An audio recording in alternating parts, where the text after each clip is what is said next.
سے، نیزوں سے نہ خنجر سے، تیروں سے نہ تلواروں سے، نیزوں سے نہ خنجر سے، اسلام تو پھیلا ہے اخلاق پیغمبر سے۔ اسلام تو پھیلا ہے اخلاق پیغمبر سے۔ اور نبی کے ماننے والے ہمیشہ ان کو یہ یاد ہونا چاہیے کہ ہمارے نبی نے کس طرح سے دین کو پھیلایا ہے۔ اللہ نے قرآن جیسی کتاب بھیجی اور 1,24,000 انبیاء کو بھیجا۔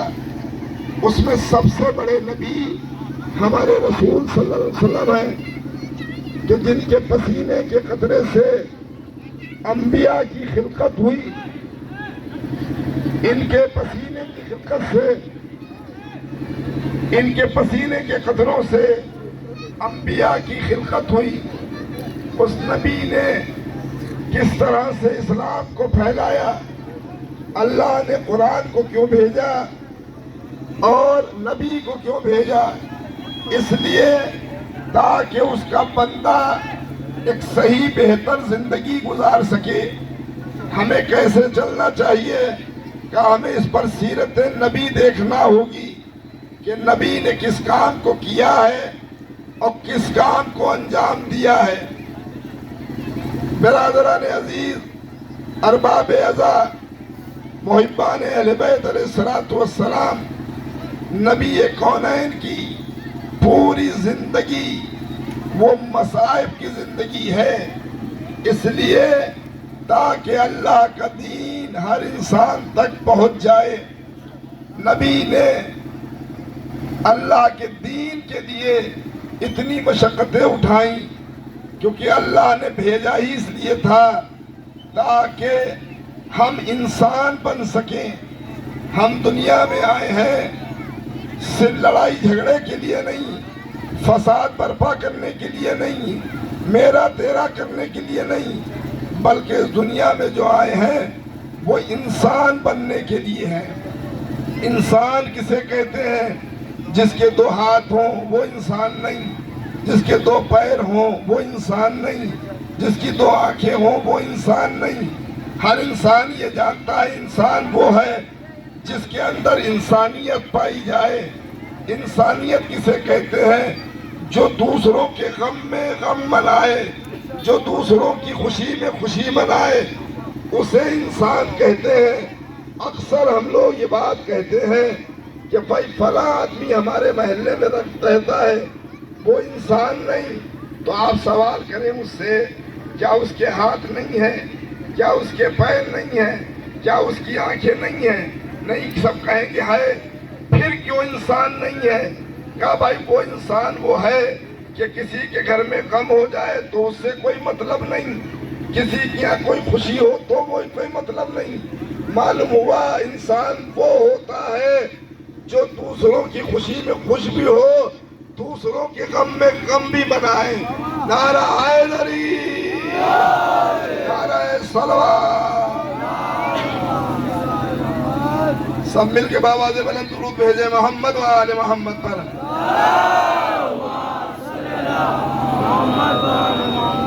یہ بڑا اچھا مجمع ہے جس میں آج مسلمان ایک ہیں اور ہر مسلمان اپنے نبی پر صلوات بھیجتا ہے۔ وہ الگ کی بات ہے کہ صلوات کا طریقہ جو الگ ہے، ایک درود ابراہیمی ہے، اکثر ہمارے اہل سنت بھائی پڑھتے ہیں، اور ایک وہ بھی ہے اللہم صلی علی محمد و آل محمد۔ صلوات الگ نہیں ہے، جو جہاں پر ہے وہ اپنے نبی پر صلوات بھیجتا رہے، نبی پر اور ان کی آل پر صلوات۔ اس سے بہتر کوئی عمل نہیں ہے۔ اگر مسلمان آج بھی چاہتا ہے کہ وہ دنیا میں سر اٹھا کے جیے تو کچھ اور کرنے کی ضرورت نہیں ہے، صرف اسے اپنے نبی پر صلوات بھیجے، نہ وہ کبھی ذلیل ہوگا نہ کبھی رسوا ہوگا۔ یہ آل محمد پر درود اسے ہمیشہ بچائے گا۔ صلوات بھیجے محمد و آل میرے بھائی جو مہمان بلکہ میزبان ہیں، مہمان تو ہم ہیں آپ کے، یہ اس طرح سے نہ کھڑے ہوں، اس طرح سے نہ بیٹھیں کہ جیسے لگے کہ کوئی تماشا ہے، بلکہ آپ کو پیار محبت کا ایک ثبوت دینا ہے۔ آج دنیا میں انسان ہمیں بڑی بری نظر سے دیکھتا ہے، صرف کیونکہ اس لیے سوچتا ہے کہ یہ قینچی کے دو پھل ہیں، شیعہ و سنی، مگر یہ ان دونوں کو الگ کیا جائے۔ نہیں عزیزو، نبی دنیا میں آئے اس لیے تھے تاکہ ہم لوگوں کو جوڑے توڑے نہیں۔ تو یہ ذکر نبی جو رکھا ہے، یعنی کوئی ذکر، چاہے امام حسین کا نام ہو، چاہے امام حسن کا نام ہو، چاہے مولا علی کا نام ہو، چاہے جناب فاطمہ زہرا کا ذکر ہو، ہر ذکر ذکر نبی ہے، کیونکہ یہ نبی کی اولاد ہے۔ نبی کا ذکر بھی اس لیے کیا گیا ہے تاکہ ہم لوگوں کو جوڑے توڑے نہیں۔ نبی دنیا میں جو آئے تو محبت کا پیغام دیا۔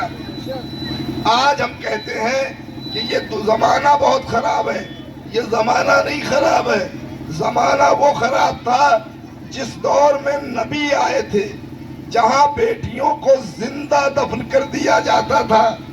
ایک شخص خود نبی کے پاس آیا ہے، ایک شخص نبی کے پاس آیا اور کہا یا رسول اللہ، اس کی 7 بیٹیاں تھیں، کہا یا رسول اللہ ہم مسلمان ہونا چاہتے ہیں۔ نبی نے فرمایا تم مسلمان ہو جاؤ۔ تو اس نے کہا نہیں، ایسے نہیں ہوں گے، پہلے آپ ہم سے پوچھئے کہ ہم کون ہیں، ہمارا تعارف۔ تو نبی نے کہا نہیں، تم مسلمان ہو جا۔ نبی کو معلوم تھا یہ کون ہے، تو نبی نے فرمایا مسلمان ہو جا۔ اس نے پھر کہا نہیں، آپ پوچھئے۔ پھر نبی نے کہا مسلمان ہو جا۔ اس کے بعد جب اس نے یہ بات کہی تو نبی نے کہا تو اپنا تعارف کرا۔ تب اس نے بتایا کہ میں وہ بد نصیب ہوں جس نے اپنی 7 بیٹیوں کو زندہ دفن کر دیا اپنے ہاتھوں سے۔ اس دور میں میرے نبی آئے اور انہیں انسان بنایا۔ 7 بیٹیوں کو جب زندہ دفن کیا، وہ اپنا واقعہ بتانے لگا۔ چوتھی بیٹی کا واقعہ بتایا، بیٹی اس کی تھی، وہ واقعہ بتا رہا تھا، ہمارا نبی گریہ کر رہا تھا، ہمارا نبی رو رہا تھا۔ نبی نے فرمایا اگر تم مسلمان نہ ہونے آئے ہوتے تو ہم تم کو اپنی بزم سے بھگا دیتے، ہمیں ڈر ہے کہیں عذاب نہ نازل ہو جائے۔ اب جملہ آپ کے لیے، بس نبی کو ڈر تھا، کیونکہ نبی وہ ہیں جہاں پر نبی ہوں گے عذاب نہیں ہوگا، مگر نبی نے بتلا دیا ہماری بزم میں ہو، اگر وہ اپنی بیٹی پر ظلم کرتا ہے تب بھی عذاب سے نہیں بچے گا، اور جو نبی کی بیٹی پر ظلم کرے وہ عذاب سے کیسے بچ سکتا ہے؟ صلوات بھیجے محمد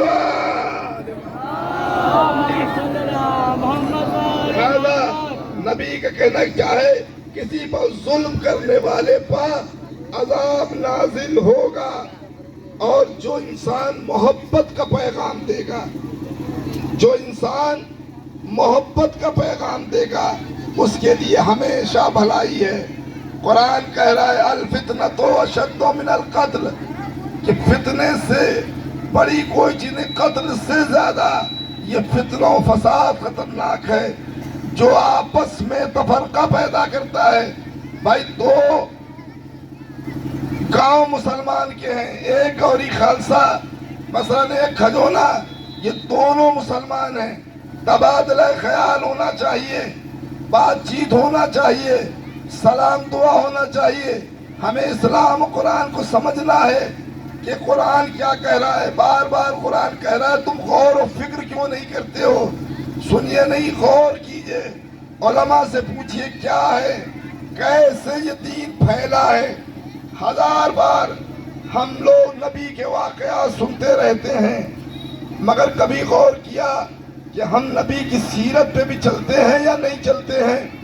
بھائی نبی کے لیے فرمایا کہ نبی تمہارے لیے آئیڈیل ہے، نمونہ عمل ہے، نبی کی سیرت کو تمہیں دیکھنا ہے، اس لیے نبی کو بھیجا تاکہ نبی کی سیرت کو دیکھتے رہو۔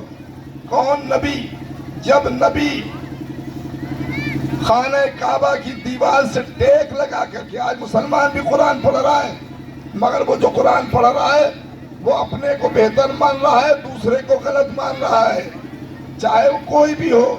ہم بہتر پڑھتے ہیں، ہمارے قرآن پڑھنے سے کیا دوسروں کو ہم نے فائدہ دیا؟ نہیں دیا۔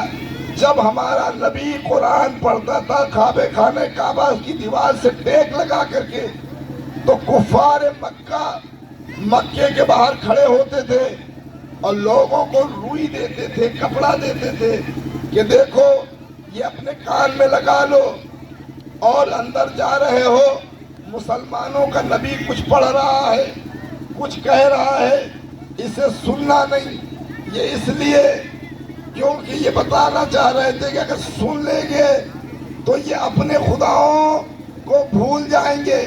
میرے نبی قرآن پڑھتے تھے، دشمن بھی چھپ چھپ کے سنتے تھے، اتنی اچھی آواز تھی کہ وہ آواز دل میں اتر جایا کرتی تھی۔ ہاں ایسی آواز تھی کہ انسان اسلام کی طرف کھنچ کے چلا آتا تھا۔ عزیزوں، اسی لیے کہا گیا اللہ نے جو زبان دی ہے اسے سنبھال کر رکھو۔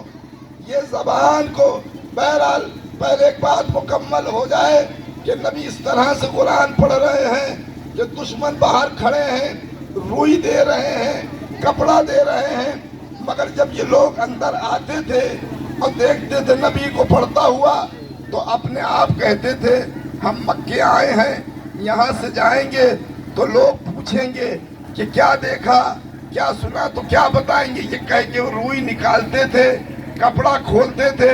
تاریخ کہتی ہے آتے یہ لوگ مسلمان کافر تھے اور مسلمان ہو کر کے جاتے تھے۔ یہ نبی کا معجزہ تھا۔ عزیزوں، یہ سیرت صرف اس لیے نہیں، یہ اس لیے نہیں بیان کیا جا رہا ہے کہ آپ کے کانوں تک بات پہنچے، نہیں، اس لیے بیان کیا جا رہا ہے تاکہ آپ کے دلوں تک اتر جائے کہ ہم کس نبی کے ماننے والے ہیں۔ ایک صلوات بھیجے محمد و آل محمد پر۔ غور کرنا ہے کہ میرے نبی نے کس طرح سے، بھائی ہر مسلمان یہی کہہ رہا ہے کہ ہم نبی کے ماننے والے ہیں، ہم نبی کی سیرت پہ چلتے ہیں، ہم نبی سے محبت کرتے ہیں، تو پہلے دیکھنا یہ ہوگا کہ نبی کس سے محبت کرتے تھے۔ عزیزو، یہ اہم بات ہے کہ نبی کس سے محبت کرتے تھے۔ بھائی نبی جس سے محبت کرتے ہیں ان سے محبت ہمیں ہے یا نہیں؟ بھائی قانون پروردگار یہی ہے۔ آپ نے ماشاءاللہ سب نے 1 مہینے روزے رکھے، سارے مسلمانوں نے 1 مہینے روزے رکھے، اور اس کے بعد فطرہ واجب ہوتا ہے نہیں کہ اللہ کے بندے تھے، اس کے بعد خوب مسجدوں میں افطاری بھیجی، کھانا بھیجا، بریانی بھیجی، شربت بھیجا، تو کیا یہ اللہ کے لیے کیا آپ نے؟ مگر اس کے بعد پھر حکم ہوا اب ہمارے بندوں کے لیے، بس اللہ بتانا چاہ رہا ہے کہ ہم کو اگر مان رہے ہو تو پھر ہمارے بندوں کو بھی مانو، ہمارے بندوں کو بھی مانو۔ عزیزوں، جناب موسیٰ سے یہی سوال کیا تھا، موسیٰ کیا تم ہماری عبادت کرتے ہو؟ موسیٰ نے کہا ہاں اللہ ہم عبادت کرتے ہیں میرے معبود۔ عبادت نے بتانا شروع کر دی، کہا نہیں موسیٰ تم ہماری عبادت کرتے ہو؟ کہا ہم عبادت کرتے ہیں۔ پھر بتا دی، پھر اللہ نے کہا کیا ہماری عبادت کرتے ہو؟ پھر بتا کہا نہیں موسیٰ کیا ہمارے بندوں سے محبت کرتے ہو یا نہیں؟ اللہ کا کہنا یہ ہے کہ سب سے بڑی عبادت یہ ہے کہ اس کے بندوں سے محبت کی جائے۔ عزیزوں، وہ اللہ کا بندہ ہی نہیں ہو سکتا جو آپس میں تفرقہ ڈالے، لوگوں میں فساد برپا کرے۔ ایک اور صلوات بھیجے محمد،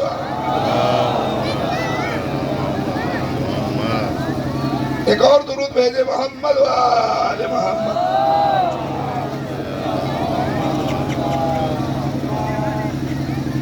تو کیا خدا کا کہنا ہے کہ آپس میں تفرقہ نہیں، بلکہ ہمیں ہمارے لیے آئیڈیل ہے نبی، نمونہ عمل، ہمیں نبی کی ذات کو دیکھنا ہے۔ تو نبی کی زبان، نبی کا اخلاق، نبی کا پیار ایسا، نبی نے صرف محبت سے پورے اسلام کو پروان چڑھایا۔ اور جب اسلام پروان چڑھ رہا تھا تو اسی مکے میں، مدینے میں ایک ضعیفہ تھی، ایک بڑھیا تھی جو بروز نبی کو کوستی تھی، غلط سلط الفاظ کہتی تھی، اور نبی کو معلوم تھا یہ بڑھیا کون ہے؟ ایک روز جب اس نے دیکھا کہ اسلام پروان چڑھنے لگا، اسلام آگے بڑھنے لگا، تو اس بڑھیا نے کیا کیا؟ اس نے کہا ہم یہاں سے واپس جا رہے ہیں شہر سے، اب ہم یہاں نہیں رہیں گے۔ کیوں؟ کیونکہ اسلام پروان چڑھ رہا ہے، ایک محمد نام کا نوجوان آ گیا ہے، اس نے اپنے ساز و سامان نکالا اور نکال کر کے رکھ دیا اور کہا کوئی آ جائے تو اس سے ہم یہ سامان پہنچوا دیں۔ ادھر سے ہمارے نبی کا گزر ہوا، جب ہمارے نبی کا گزر ہوا تو نبی نے پوچھا کہ تم کس کا انتظار کر رہی ہو، کیا بات ہے؟ اس نے کہا میں ایک ایسے شخص کا انتظار کر رہی ہوں جو ہمارا سامان منزل تک پہنچا دے۔ نبی نے اس کے سامان کو لیا۔ یہ بڑھیا نہیں جانتی ہے کہ یہ کون ہے، مگر نبی یہ ضرور جانتے تھے یہی وہ بڑھیا ہے جو ہمارے لیے نازیبا الفاظ کہتی ہے۔ تب نبی نے اس کے سامان کو اس کی منزل تک پہنچایا۔ اگر ہمارے جیسے ہوتے تو پہلے اس سے بدلہ لیتے پھر اسے پہنچاتے، مگر یہ سیرت ہمارے لیے بھی ہے کہ نبی نے کیا کیا، اس کے سامان کو پہنچایا۔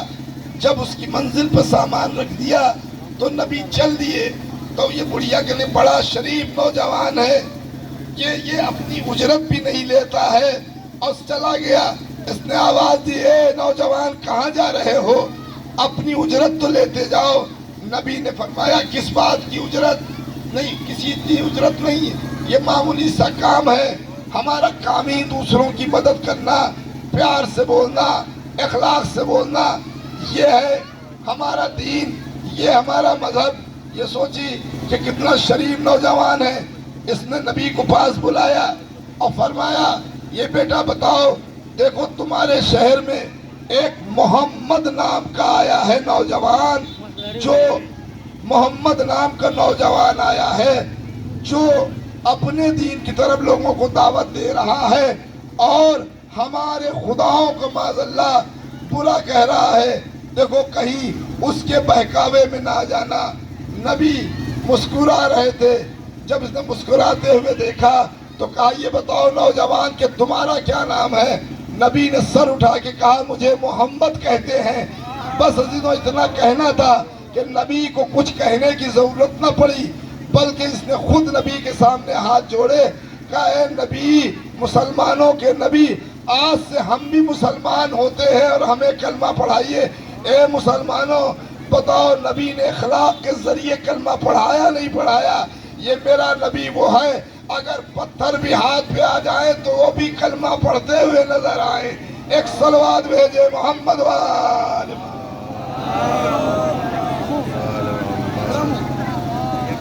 تو یہ نبی کی سیرت ہے۔ اب یہ دیکھنا ہے کہ نبی کس سے محبت کرتے ہیں۔ مسلمان تاریخ کو دیکھیں، تاریخ کو پڑھیں کہ نبی کس سے محبت کرتے ہیں۔ نبی حسین ابن علی سے محبت ہے، نبی کا نواسا، اور نبی اپنی طرف سے کوئی عمل انجام نہیں دیتے، بلکہ آپ دیکھیں تاریخ کا واقعہ، اہل سنت بھائی، اہل شیعہ بھائی سبھی پڑھتے ہیں کہ نبی سجدے میں تھے اور حسین پشت پر آ گئے، اور آقا رسول صلی اللہ علیہ وسلم نے کتنی بار سبحان ربی الاعلیٰ و بحمدہ کہا، یعنی اتنا لمبا سجدہ کیا، 70 بار 72 بار کہا۔ تو اللہ کے حبیب نے کیا یہ نماز کوئی کھیل تماشا تھی جو نبی اتنی دیر پڑھتے رہے؟ نہیں، کان میں حضرت جبریل نے اللہ کا پیغام دیا، اے نبی جب تک حسین تمہاری پشت پیٹھ سے نہ اتر جائیں، جب تک سے سجدے سے سر نہ اٹھانا۔ عزیزوں صحابہ کرام نبی پہ جان چھڑکنے والے نماز میں تھے، اتنی بار میں کئی بار اٹھ کے دیکھا، کیونکہ امام حسین علیہ السلام جو بیٹھے تھے نبی کی پشت پہ، وہ اپنا رخ قبلے کی طرف نہیں کیے تھے بلکہ مسلمانوں کی طرف کیے تھے۔ ہر آدمی اٹھتا تھا ابھی حسین نہیں اترے ہیں، ابھی حسین نہیں اترے ہیں، اور یہی کہہ کے پھر لوگ سجدے میں چلے جاتے تھے۔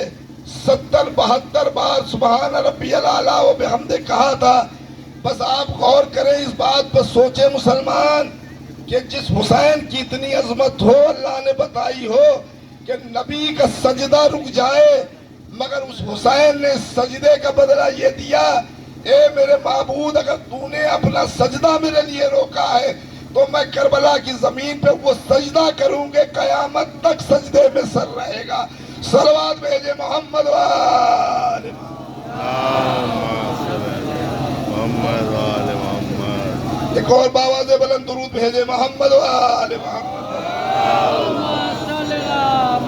دنیا تک وہ سجدہ رہے گا، یاد رہے گا کہ حسین نے وہ سجدہ کیا تھا سرزمین کربلا پہ۔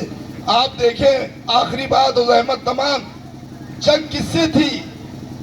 حسین کی اور یزید کی جنگ تھی؟ نہیں۔ جنگ کس کی تھی؟ جنگ اللہ کی اور یزید کی تھی۔ اگر یزید یہ کہہ رہا ہوتا کہ میرا نانا رسول ہے تمہارا نہیں، اگر یہ کہہ رہا ہوتا میرا بابا علی ہے تمہارا نہیں، اگر یہ کہہ رہا ہوتا کہ تمہارے گھر ستارہ نہیں اترا تو یہ جنگ ہوتی، تمہارے بابا خانہ کعبہ میں نہیں پیدا ہوئے، اگر یہ کہہ رہا ہوتا نہیں، وہ تو وحدانیت پہ حملہ کر رہا تھا، رسالت پہ حملہ کر رہا تھا، کہہ رہا تھا کوئی وحی نہیں آئی، کوئی رسول نہیں آیا، کوئی خدا نہیں آیا، خانہ کعبہ میں گھوڑے بندھوا دیے۔ عزیزوں یہ کس کی لڑائی، کس پر حملہ کر رہا تھا؟ وحدانیت پہ حملہ کر رہا تھا، رسالت کو مجروح کر رہا تھا، تو کس کی لڑائی تھی؟ مگر حسین ابن علی کو اللہ نے بھیجا تھا وسط بنا کر کے۔ حسین نکلے کوئی نہ نکلا، ہاں حسین نے بلایا نہیں کسی کو۔ یہ دیکھ رہے تھے، بڑی اچھی بات ہمارے اہل سنت ذاکر نے کہی کہ لوگ کہتے ہیں کہ بہت سے لوگوں نے بیعت نہیں کی، حسین نے، بہت سے لوگوں نے بیعت کی، حسین نے کیوں نہیں کی؟ تو بڑا اچھا جملہ کہا، اگر حسین نے نہیں کی تھی تو اور لوگوں نے بیعت کیوں کی؟ کیونکہ حسین جانشین رسول تھے۔ ہاں عزیزوں وہ حسین جنہوں نے حج کو عمرے سے بدلا، آقا حسین امام حسین صلی اللہ علیہ وسلم حج کرنے کے لیے گئے تھے، جب انہوں نے دیکھا حج کے موقع پہ آخری حج تھا کہ خنجر اور تلوار چھپائے ہوئے ہیں لوگ، تو آقا حسین تو نکلے ہی اس لیے تھے تاکہ خانہ کعبہ کی حرمت باقی رہے، وہاں خون نہ بہنے پائے۔ عزیزوں اگر آقا حسین نے قربانی نہ دی ہوتی تو آج گھر گھر یزید ہوتا۔ آپ دیکھیں کہ ان مجلسوں نے، ان ذکر اہل بیت نے، ذکر رسول نے آج بچایا ہے۔ اگر حسین بچاتے نہ مذہب اسلام، یہ کون جانتا کیا ہے حلال اور حرام؟ اور طواف میکدہ کرتے یہ مسجدوں کے امام، اور شراب پیتے مسلمان باندھ کر حیران، ہر ایک ہرس و حرس کا مرید ہو جاتا۔ یہ سچ ہے کہ سارا زمانہ یزید ہو جاتا۔ صلوات بھیجے محمد وآل۔ آج ہم جو عزت سے زندگی بسر کر رہے ہیں، کیونکہ یزید کا مقصد کیا تھا؟ یزید کا ہدف یہ تھا کہ ہم حرام محمدی کو حلال کر دیں، جو حلال ہے اسے حرام کر دیں، یہ مخلوط کر دیں۔ یہ جو پاک و پاکیزہ رشتے ہیں، یہ بہن ہے، یہ ماں ہے، یہ پھوپھی ہے، وہ کیا کہتا تھا؟ عورت صرف عورت ہے، عورت صرف عورت ہے۔ آج ہر مذہب کا انسان کیوں حسین سے محبت کرتا ہے؟ کیونکہ آقا حسین نے انسانیت بچائی ہے۔ اور آپ کو بھی بتاتے ہیں کہ امام نے حج کو عمرے سے بدل دیا، یعنی عمرہ کر لیا، چلے آئے تاکہ خانہ کعبہ مجروح نہ ہو، اس کی حرمت باقی رہے۔ بس کیوں حسین مڑ مڑ کے روتے جاتے ہیں، حسین خدا حافظ کہتے جاتے ہیں، آسان نہیں تھا حسین جیسے اللہ کے بندے کو خانہ کعبہ چھوڑنا۔ کس دل سے حسین نے چھوڑا؟ کیونکہ خانہ کعبہ کو بچانا تھا حسین کو۔ یہ حسین مظلوم ہیں جنہوں نے کعبے کی حرمت کو باقی رکھا۔ اسی لیے ہمارے حدیثوں میں ہے کہ ہم کسی کو نماز سے نہ پھرکیں، روزے سے نہ پھرکیں کہ بہت حج کر کے آیا، نہیں۔ اگر اس کے اندر انسانیت ہے تو پھر وہ نمازی بھی ہے، روزدار بھی ہے، حاجی بھی ہے۔ عزیزوں امام حسین لوگ کہہ دیتے ہیں کہ جنگ کے لیے نکلے تھے، امام حسین جنگ کے لیے نہیں نکلے تھے، امام حسین امن کے لیے نکلے تھے۔ درج کر لیجئے، نوٹ کر لیجئے، امام حسین امن کے لیے نکلے تھے۔ آپ بتائیں انصاف سے، اگر کوئی جنگ کے لیے نکلتا ہے تو وہ طاقتوں کو جمع کرتا ہے۔ امام حسین طاقتوں کو بکھیر رہے تھے۔ اپنے بھائی بہت بہادر مسلم ابن عقیل کو کوفے بھیج دیا، اپنے بہنوئی جناب عبداللہ کو مدینے میں چھوڑ دیا۔ محمد حنفیہ علی کے بیٹے ہیں، اتنے بہادر ہیں کہ ذرا انگلیوں سے چیر دیتے تھے، مدینے میں چھوڑ دیا۔ اگر جنگ کے لیے نکلے ہوتے تو 6 مہینے کے بچے کو نہ لے کے گئے ہوتے، اگر جنگ کے لیے نکلے ہوتے تو عورتوں کو لے کے نہ نکلے ہوتے، اگر جنگ کے لیے نکلے ہوتے ہیں تو پھر حضرت حر کے 1200 لشکر کو پانی نہ پلایا ہوتا۔ پانی پلا کے بتا دیا ہم امن کے لیے نکلے ہیں، پیار کے لیے نکلے ہیں، محبت کے لیے نکلے ہیں۔ اس کا ثبوت یہ ہے کہ آج تک حسین کا غم یوں ہی منایا جا رہا ہے جیسے لگتا ہے آج ہی حسین کی شہادت ہوئی ہے۔ ایک صلوات بھیجے محمد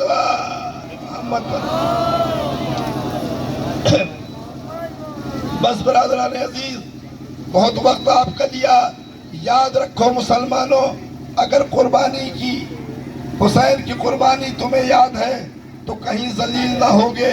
غیروں نے اس بات کے لیے کہا کہ اگر حسین جیسے 72 ہمارے پاس ہوتے تو ہم اس دنیا کو فتح کر لیتے۔ یہ فتح و کامیابی ہے، یہ کوئی نہ کہے یہ شیعہ عزاداری کر رہے ہیں، یہ سنی عزاداری کر رہے ہیں، یہ ہندو عزاداری کر، پوری دنیا میں حسین کا غم منایا جاتا ہے۔ یہ نظام الہی ہے۔ اگر اللہ کا نظام نہ ہوتا تو کائنات میں اتنے دن 1400 سال بعد بھی اس طرح سے غم کسی کا منایا نہیں جاتا ہے۔ کیوں حسین کا غم منایا جا رہا ہے؟ کیونکہ حسین نے اللہ کی راہ میں بھرا گھر کربلا میں لٹا دیا۔ ہاں عزیزوں، سب سے بڑی قربانی جو آقا حسین نے دی ہے وہ جناب علی اصغر کی قربانی ہے۔ ہم کہتے ہیں کہ وہاں مسلمان تھے، یہ نہیں مطلب کس مذہب سے تعلق تھا، مگر بظاہر مسلمان تھے۔ کیسے مسلمان تھے؟ جو کہہ رہے تھے حسین کو قتل کرو جلدی، ہمیں نماز جمعہ پڑھنا ہے۔ لعنت ہو ایسے مسلمانوں پر۔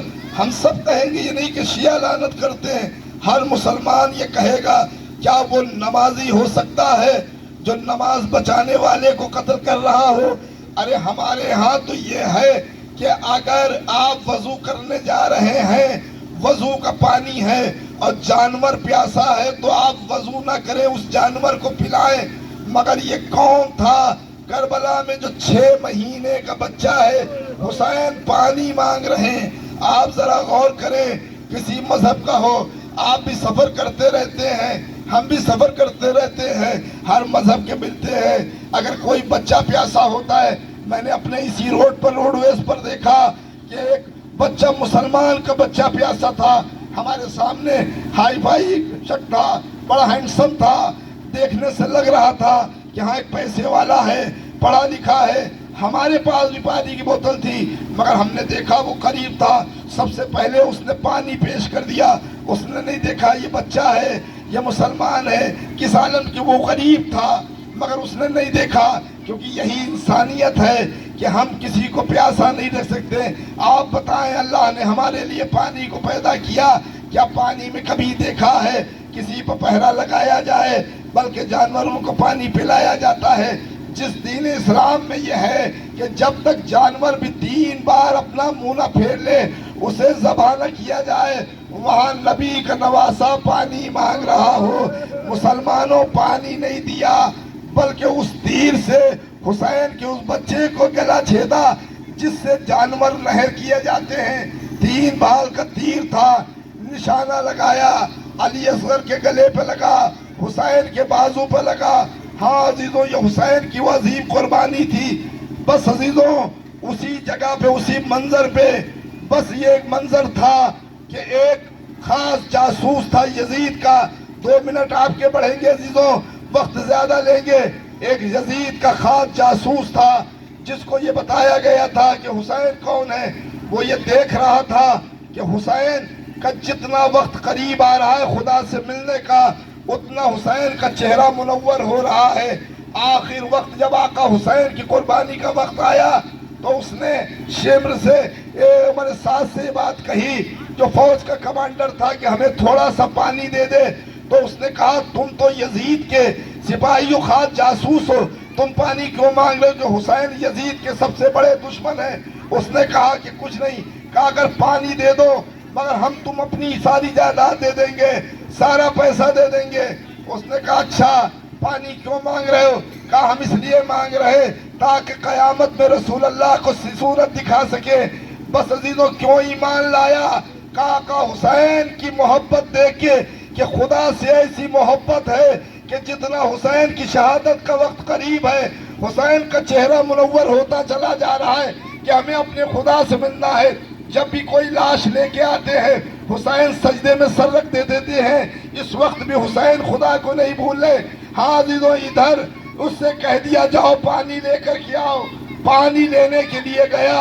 ادھر شمر ملعون سے کہا جاؤ حسین کے سر و تن میں جدائی کرو، بس یہ سر و تن میں جدائی تھی۔